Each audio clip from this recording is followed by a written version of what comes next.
گفتم امام حسین خودم حسینی منم حسینم. به امام حسین گفتی تو حسینی منم حسینم؟ بله.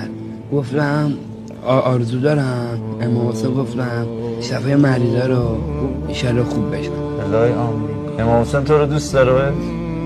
بله. چقدر دوستش داری؟ از وجودم. حالا الان چشتون رو ببندی فکر کنید امام حسین جلوتونه.